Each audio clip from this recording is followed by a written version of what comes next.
जब कृष्ण का जन्म हुआ तो जेल के सभी संतरी माया द्वारा गहरी नींद में सो गए। जेल के दरवाजे स्वतः ही खुल गए। उस वक्त भारी बारिश हो रही थी।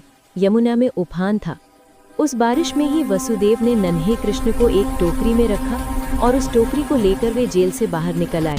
कुछ दूरी पर ही यमुना नदी थी। उन्हें उस पार जाना था, लेकिन कैसे? तभी चमत्कार हुआ।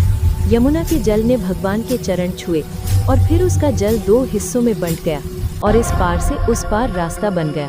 कहते हैं कि वसुदेव कृष्ण को यमुना के उस पार गोकुल में अपने मित्र नंद गोप के यहाँ ले गए।